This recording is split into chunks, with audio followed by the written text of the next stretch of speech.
ordinary DJs. Tara, kape! Tara, kape! Gagi pare, feel good to. Awa! Konyo Bicolano! Robin Shena! Namali ako ng pihit. Oo. Konyo Bicolano!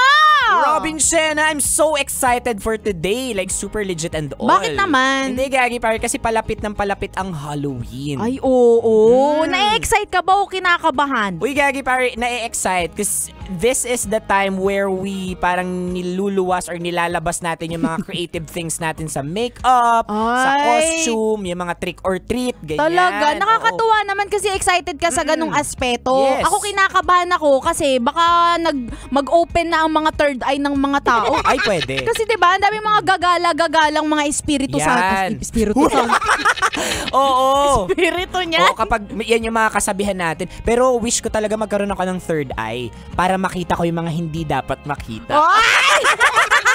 Like, super legit and all yan. Ayan, dahil speaking of papalapit na undas. Yan. Eto, ikaw ba, Konyo Bicolano, naranasan mo nang sumali sa mga trick or treat? Uy, Gagi pare, legit, oo. Yan talaga yung favorite kong moment ng taon. Bukod sa, of course, Christmas, trick or treat, oo. So, ano yan laging may pa-costume. Not necessarily bongga yung costume ko, but I really love engaging with people.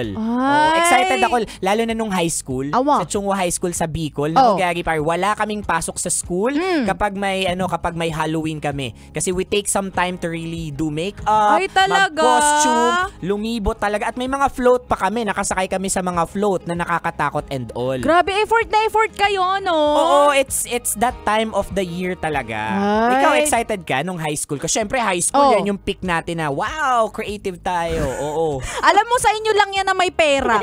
Kasi sa amin sa Batasan, walang ganyan-ganyan. Na trick or treat? Wala. Kasi walang budget ang mga tao. Magko-costume ka pa. Kayo may float-float. Kami wala, palanggana lang. Okay na. Tapos tuwing Pasko lang meron nun. Palanggana yung ginagamit para mamasko. O diba? Mga tamad yung tao. Hindi na nga nangaroling palanggana. Oo, legit yan. Hindi, pero ako excited talaga ako every Halloween, trick or treat. Kasi kahit di naman talaga ako kumakain ng candy, kahit yung mga candy nakukuha ko sa trick or treat, mga expired, ang saya. Ay nako, kung ikaw kabisyo naranasan mo tong trick or treat o hindi pa, eto ipaparanas namin sa'yo. Ibibigay namin sa'yo ang unang dalawang mga ganap sa Trick or Treat! Tara, kape! Tara, kape! Ayan, punta tayo sa number 1. Inot mo muna, ito ang mga career na costume.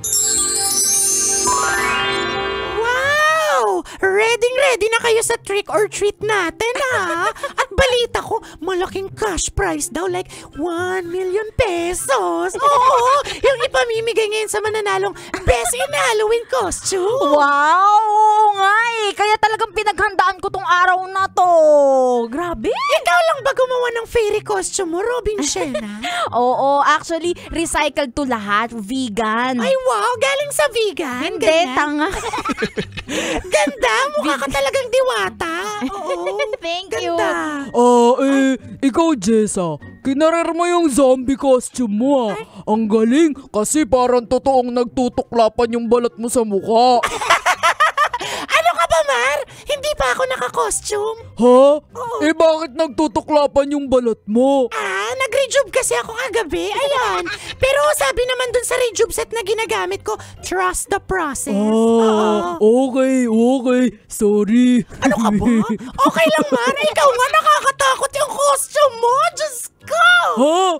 Hindi naman ako kasali. Tsaka anong sinasabi mo? Hindi naman ako naka-costume. Ay, hindi ba? Mukha ka kasing naka-costume ng nakakatakot eh. Uy. Akala ko kasi naka-costume ka na walking red flag. Ay.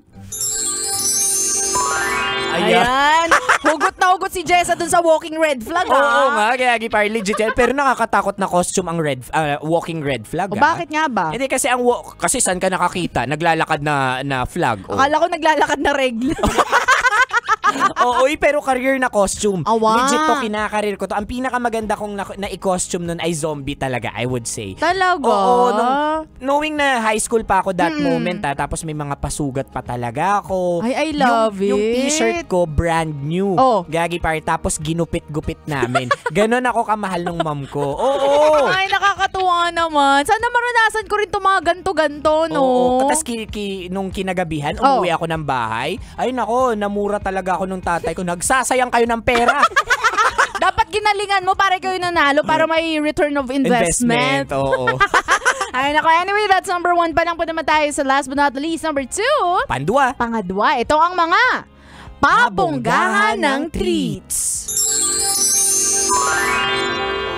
Trick or treat po! Wow, napakagaganda naman ng mga costume nito. Ito. Akin na yung basket niya. Ito, candy. Ito naman sa'yo. Yan. Candy? Ayaw nyo ba? Sige, dagdagan ko na lang ng chocolate. Ito, chocolate. Wala po bang cash? Kasi alam niyo, ang bongga ng costume namin. Oo, tapos candy lang. Tsaka, laki po ng bahay niyo. 3 yung sasakyan niyo, Wala kasi akong cash dito Ganun ba? Di ba ang transfer niyo na lang? Opo, o kaya QR code. Hindi. Naku, mahina yung internet ko Okay na yung candy. Tsaka card lang kasi yung meron ako dito Card? Ay, sakto. May card terminal kaming dala. Ito, swipe nyo dito. Dalian nyo. Opo. Ayan. Nakakatakot na to. Yung trick or treat cash na rin yung labanan Kaya ngayon. nga, marunong na rin silang mag-adjust. Oo, pero ang importante nito, candy or cash man, enjoyin nyo lang.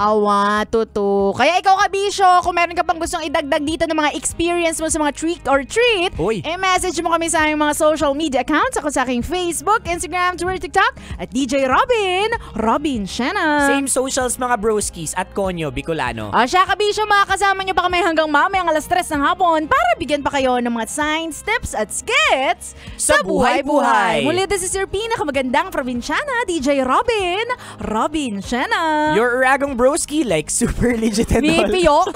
Konyo Bicolano. Malapit na mag-holiday. Oo nga Makapagpahinga ka na. Dito lang yan sa Tara Kape sa 90.7 Love Radio. Feel good ay gagi pare. Awa. Tara Kape. Tara Kape.